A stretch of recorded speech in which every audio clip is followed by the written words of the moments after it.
I'm Priscilla Lombardi for It's Relevant News, and welcome to Candidate Profiles. I would like to thank Andy Garfunkel for coming in today for a conversation. Thank you, Andy. Thank you for having me. My first question for you is, what are your top 3 legislative priorities that would benefit the 142nd District? The top right now is jobs, the economy, and transportation, which kind of is a vicious circle. Transportation is very big. If we can't move our goods and services through our community or on our highways or on our rail lines, we're stagnated, and that helps generate jobs if we can move our economy. So transportation I look at as one of our top issues because it does affect our economy, it affects our education process, it affects everything that we do.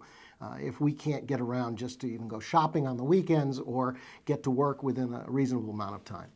Education is another very high topic for me and for my constituents that I do speak to, and those are the three areas that I would like to focus on when I do get up into the legislature. What would you like to do to fix the problems regarding transportation infrastructure on Metro North's New Haven line and on I-95? Well, on I-95 right now, we have, I think the state has about 13 projects ongoing to widen our interchange in the Norwalk, Darien area.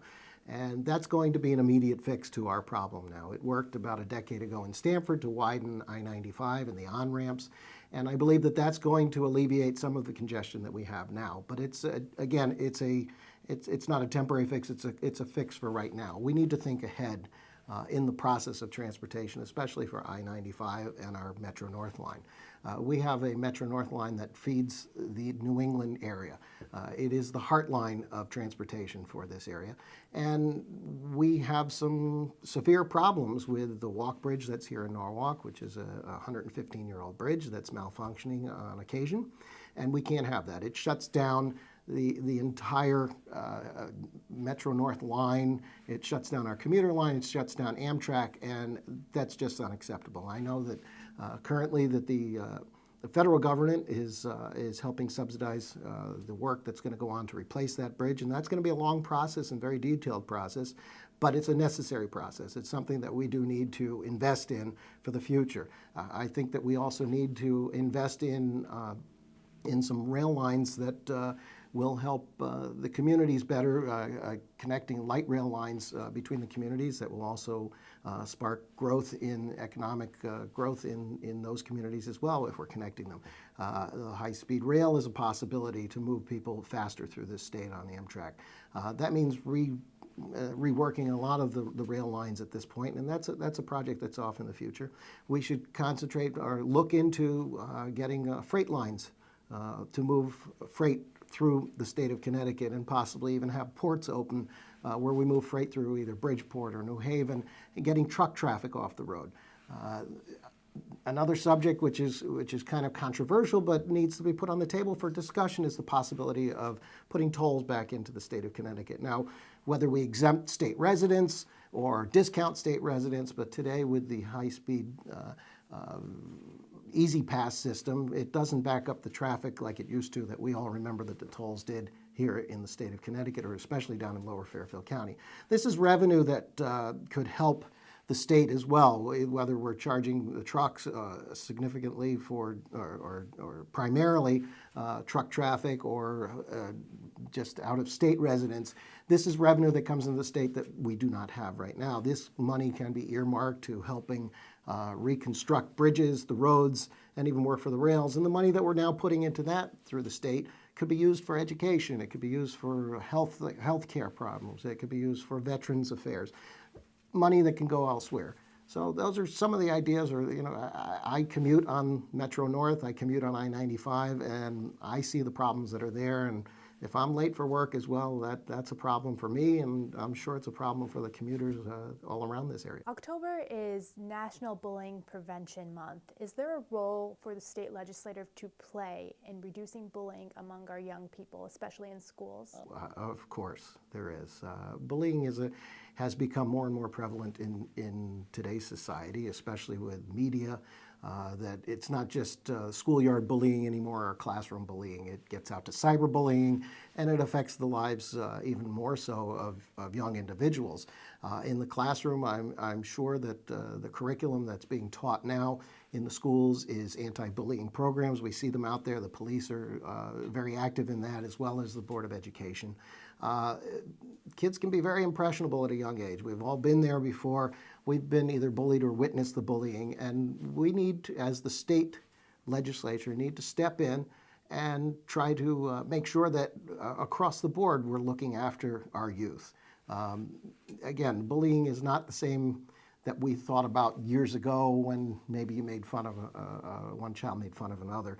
It gets into social media. It gets way out of hand, and it can affect someone's life for the rest of their life, obviously. We know that closing the achievement gap is a top priority for many schools in the state. So what elements would a state law need to have to be successful in closing this achievement gap? Well, I think that we have a problem with funding of our education program in the state. That's that ECS program, or the way that the state divvies out the funds throughout the different municipalities. That program has some issues with it, and there's some flaws in that. And we've been working on that for probably a decade now to try to fix that formula. And in my opinion, it's not going to be fixed in the near future. So what we do need to do is focus on where we are spending the current funds that we do get into our municipalities. And I think what we need to focus on is pre-K programs and universal pre-K. Getting a child between the ages of 3 and 5 up to speed with knowledge, up to speed with their social skills, and being able to focus in on individual students and possibly diagnose them with a learning disability early on before they get into the program, into the school system, would be most beneficial. I think if we get kids reading up to par or up to speed, I think by the time they're in 3rd grade, if if they're not reading up to standard at that point, it's difficult to catch up. So in the pre-K program, in the universal pre-K, I believe that if we can establish a social network for these children, if we can establish a learning network for them early on, learning to read some of the basic knowledges of being in school or just being in society, that would nip in the bud a lot of problems that we would foresee going up, and it would help, I believe, achieve that the gap that we need to close. It will raise test scores, and I think as the children matriculate through the process or through the school system, it's going to help our teachers and administrators and the school in general that these children are all effective learners, and we've done our job and eliminated a lot of the problems that we now face of going back and trying to remediate some of the problems. Now, my last question for you is, what excites you about representing the 142nd District?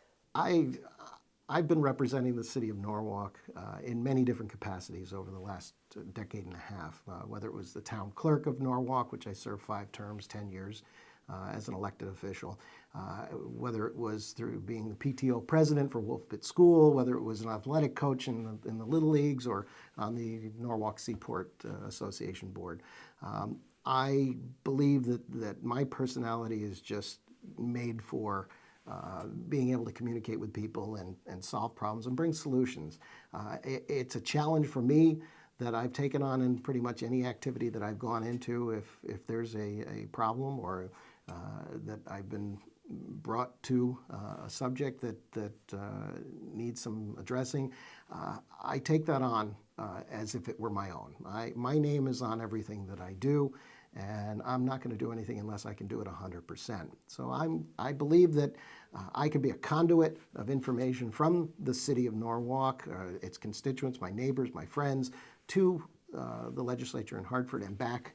I'm not looking to get out there and be in everybody's face all the time. I will be there when needed to be. I will disseminate information as needed. I will keep commuters informed as to what's going on, our scheduling, and how things are progressing along in the transportation department. I can get information to the veterans associations and the veterans that are out there that need assistance.